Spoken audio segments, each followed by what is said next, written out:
E aí, pessoal, tudo bem com vocês? Espero que sim. Nossa aula de hoje será sobre NAFTA, ok? Que é o Tratado Norte-Americano de Livre Comércio. Então, nós vamos ter aí os três países que compõem a América do Norte juntos em um acordo econômico. Né? A gente percebe aqui pelas bandeiras que se trata dos Estados Unidos da América do Norte, o México e o Canadá. Vamos lá? Formado por Canadá, Estados Unidos e México, entrou em vigor o NAFTA em 1º de janeiro de 1994. Possui o Chile como associado, ou seja, o Chile, um país aqui da América do Sul, é um país sócio, né, desse bloco econômico composto por países da América do Norte. Ok? Então, o Chile é um país associado. Ok? Os principais objetivos do NAFTA são uma situação de livre comércio entre esses três países, né? México, Estados Unidos e Canadá, a derrubada das barreiras alfandegárias, a redução dos custos comerciais entre eles, ou seja, a gente vai ter aí uma barreira alfandegária inexistente, né? Os produtos vão poder circular livremente entre México, Estados Unidos e Canadá, e os custos comerciais ainda serão reduzidos. Suporte econômico para ganhar competitividade no cenário de globalização econômica e incentivo às exportações de mercadorias e serviços entre os países membros, ou seja, serviços e mercadorias entre o México, os Estados Unidos e o Canadá vão poder circular livremente sem nenhum tipo de obstáculo, ok? Então, esses na tela são os principais objetivos do NAFTA, que é o Tratado Norte-Americano de Livre Comércio, ok? NAFTA. A adesão do México em 1988. Tá? E os Estados Unidos e o Canadá assinaram um acordo de liberalização, ok? Econômica, formalizando o relacionamento comercial entre aqueles dois países. E em 13 de agosto de 1992, né, no início da década de 90, o bloco recebeu a adesão dos mexicanos. Tá? Então, o bloco inicialmente era apenas composto por os Estados Unidos da América e o Canadá, e após alguns anos, né, em 1992, o México passa a fazer parte do NAFTA, ok?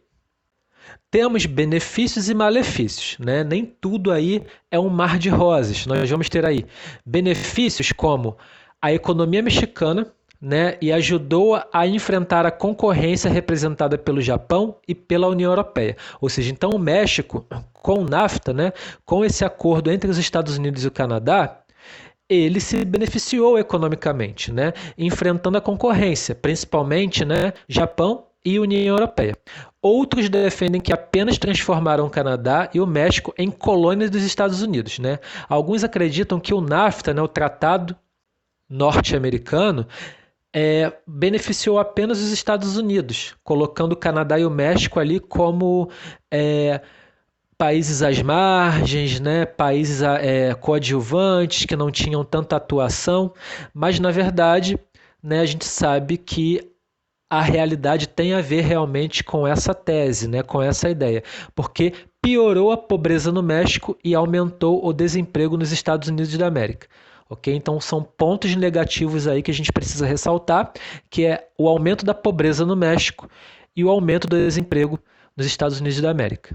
Ok? Então, malefícios também existem aí nesse processo do NAFTA. Ok? Além desses citados, nós temos também o proveito da mão de obra barata no México, né? Sabendo que mexicanos vão desempenhar serviços cobrando mais barato, né, do que os americanos, dos Estados Unidos, né, os canadenses. Nós vamos ter aí mexicano representando uma mão de obra barata. Geração de empregos no México, exportação de petróleos do México para os Estados Unidos e diminuição da entrada de imigrantes ilegais mexicanos em território norte-americano. Ok? Então temos esses pontos também para ressaltar dentro do processo do NAFTA. Temos também etapas e avanços, né? Em 1995 foi instalada a Zona de Livre Comércio entre os países membros. Ok? Em julho de 1999, no finalzinho ali, né, da década de 90, estabeleceu-se um plano de uniformização de taxas de juros, índices de déficit e taxas de inflação. Existem planos para, no futuro, existir a adoção de uma moeda única, ou seja, como na União Europeia existe o euro, o NAFTA, né, o acordo entre México, Estados Unidos e o Canadá trabalham para que possa existir uma moeda única entre esses países. Ok? Então, aí estão alguns objetivos de um possível avanço, né? De uma possível evolução do NAFTA enquanto bloco econômico. Ok? Vale também, pessoal, ressaltar a realidade canadense atual, aí na tela. Né? A gente observa que o Canadá é um país caracterizado pelo enorme território, né? É o segundo maior país do mundo, perdendo apenas para a Rússia. Okay? E a população absoluta pequena para essa extensão, né, e excelente qualidade de vida. Então é um país com um território muito vasto, ok, mas com uma população considerada pequena, né, que não consegue aproveitar todo esse espaço. O Canadá ele é considerado por ter uma excelente qualidade de vida, tendo apresentado o maior IDH do planeta durante alguns anos. Ou seja, o Canadá representou, né, os melhores índices de desenvolvimento humano por vários anos. Ou seja, é um país significativamente evoluído, desenvolvido. Okay?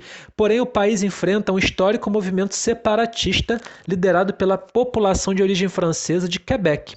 A gente sabe que o Canadá ele foi colonizado por ingleses e também franceses. Portanto, nós vamos ter um país bilíngue, né? Duas línguas oficiais no Canadá, respectivamente o inglês e o francês. Ok? E dessa forma, a população francesa, sobretudo no estado de Quebec, né, luta por uma separação. Tá?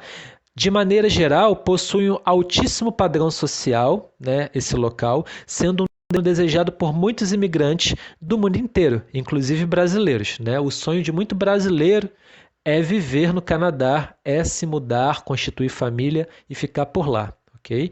Apesar de o Canadá não ser uma das grandes potências geopolíticas do planeta, está claro que sua relação com os Estados Unidos é distinta daquela que se estabelece, né, entre os Estados Unidos da América e a América Latina.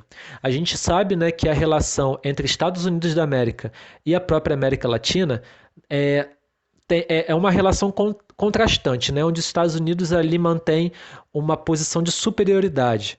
Né? A gente conhece essa história por muitos e muitos anos. Porém, em relação ao Canadá, essa superioridade acaba não exercendo poder como exerce com a América Latina. Né? Em relação ao Canadá, os Estados Unidos têm uma relação mais de igual para igual. Né? Porque são dois países ricos, dois países desenvolvidos, né? Ou seja, dois países centrais. E eles se entendem ali, né? No âmbito dos gigantes. Por isso que a relação deles é mais igual, né, do que desigual em relação aos Estados Unidos e América Latina. Ok? E por falar em América Latina, vamos ver então a atual situação mexicana. Né? O México aí representando o país que faz parte do NAFTA. É um gigante latino-americano que possui a 13ª maior extensão do planeta. Okay? Com quase 2 milhões de quilômetros quadrados, sendo superado, né, nas Américas apenas pelo Canadá, Estados Unidos, Brasil e Argentina. Okay? A gente sabe que o Canadá é o segundo maior país do mundo em extensão territorial, os Estados Unidos em quarto, o Brasil em quinto, né, e a Argentina representando aí um país que também é maior do que o México em extensão territorial. Logo após vem o México, né, sendo a 13ª maior extensão territorial do planeta. Tá? E possui a 11ª maior população do planeta e os cerca, né, de 120 milhões de mexicanos. Então nós temos cerca de 120 milhões de mexicanos representando essa 11ª maior população do mundo. Tá? E corresponde praticamente 4 vezes a população do Canadá. Tá? O Canadá, então, é um país, né, com uma maior extensão, mais desenvolvido, porém a população mexicana é 4 vezes maior do que a população do Canadá. Além disso, o PIB do México, né, o Produto Interno Bruto, é superior a $1 trilhão, gente. O que o coloca entre as 15 maiores economias do planeta, né, junto com o Brasil, junto com os Estados Unidos, Canadá, obviamente. Curiosamente, essa grandiosidade não costuma ser a imagem do país, visto normalmente como uma nação de imigrantes, percebido, né, mais pela sua vizinhança, muitas vezes incômoda, tá, com os Estados Unidos, do que pela sua própria singularidade geográfica, história e demográfica. Então, o México, nessa relação aí do NAFTA, fica apagada, né, uma relação mexicana apagada. O México se apresenta como um país, de certa forma, em desenvolvimento, né, com a grande maioria dos mexicanos querendo ultrapassar a fronteira e ir viver no México, né, ou no Canadá. Tem essa imagem do México sendo inferiorizado em todo o processo de construção do NAFTA. Tá? Mas na verdade a gente vê que o México, ele também junto com o Brasil, né, e a Argentina, é um gigante latino-americano, é um país muito significante, sim. Tá? Mas de certo a vizinhança com os Estados Unidos é muito marcante e fez com que o México perdesse metade do seu território, como a Califórnia, o Texas e o Novo México, né, que antes eram territórios do México, hoje são territórios dos Estados Unidos. Né? Para quem não sabe, a Califórnia, o Texas e o Novo México eram do México, porém agora fazem parte do território norte-americano. É inegável, né, a influência dos Estados Unidos no país, né, no México, e como a criação do NAFTA o aprofundou. Além da integração econômica muito clara, percebida pela força das maquiladoras do fornecimento de petróleo para o vizinho e de grande importância do turismo estadunidense para o país, principalmente na área de Riviera Maya, né, o que mais marca o México atual é a enorme desigualdade. Né? Assim como também no Brasil e a grande maioria dos países da América Latina, a desigualdade social, né, esse contraste social é muito marcante. Tá? Então tá aí para vocês a atual situação mexicana na relação com o NAFTA. Pessoal, eu vou ficar por aqui com essa aula. Eu espero que vocês tenham entendido, tenham gostado.